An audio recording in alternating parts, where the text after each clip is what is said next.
la qualité de l'accueil et de l'intégration de l'immigration légale et la fermeté dans la lutte contre l'immigration illégale constituent les deux pans d'une même stratégie.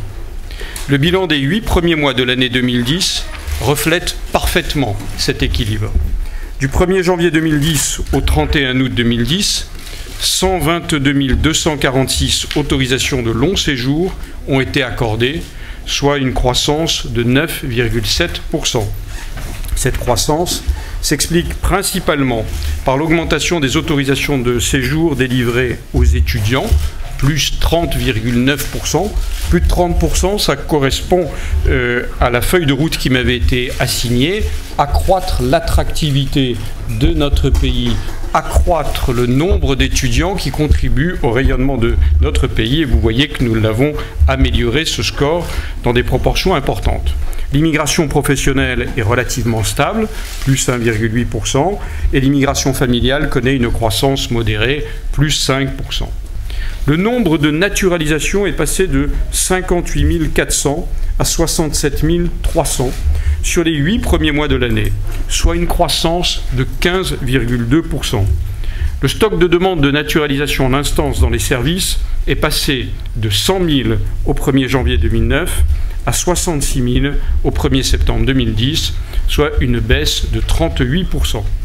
Le délai moyen des procédures de naturalisation était de 12 mois en 2009. Il est aujourd'hui de 5 mois. Ces chiffres démontrent le succès considérable de la réforme de la procédure de naturalisation engagée l'an passé. Tous ces chiffres démontrent le respect par la France de sa tradition d'accueil et d'intégration.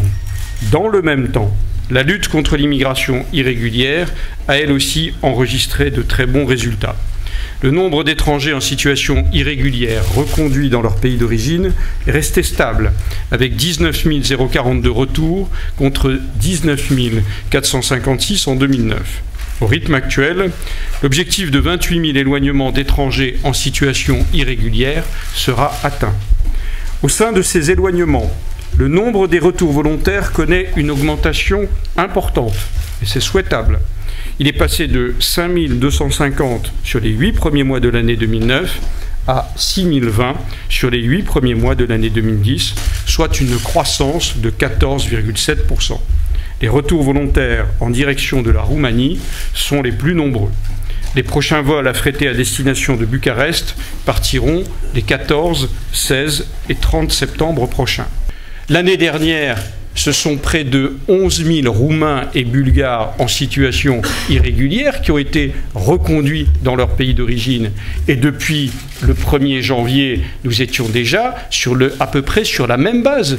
Il y a eu une accélération en août du fait du démantèlement des campements illégaux et du fait que la plupart d'entre eux, 80 ou 85% d'entre eux, ont choisi de partir sur ce qu'on appelle le retour volontaire, bénéficiant de l'aide au retour volontaire humanitaire. Mais bien évidemment que nous allons poursuivre cette politique. Et c'est pourquoi je vous disais qu'il n'y a pas de divergence entre Brice Hortefeux et moi sur le sujet. La France est une terre d'immigration légale. Nous luttons contre l'immigration irrégulière.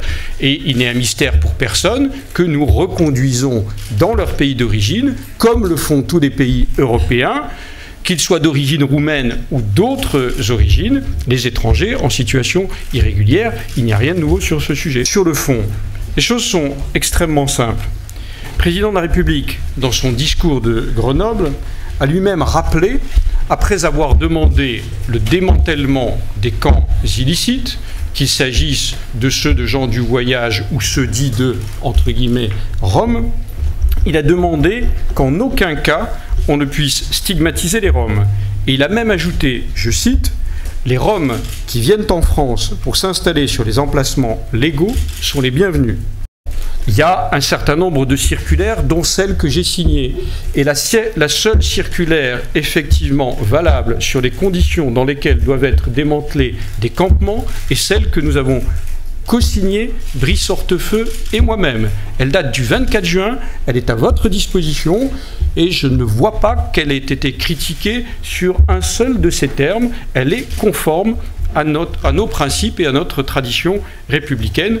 Je crois vous avoir dit sur le sujet tout ce que j'avais à vous dire. Est-ce qu'il y a des pays qui traitent mieux que nous les étrangers en situation irrégulière? La réalité est non. Le droit français est le plus protecteur en Europe, peut-être au monde, en tout cas en Europe, en faveur des étrangers en situation irrégulière.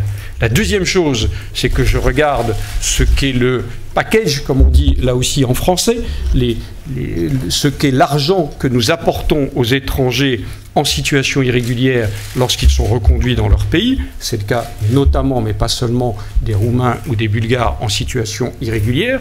Cette aide au retour volontaire humanitaire qui nous est spécifique en faveur des ressortissants communautaires, c'est bien une exception française. À tel point d'ailleurs qu'un certain nombre de journalistes ici présents qui nous accompagnent à Bucarest pourraient en témoigner.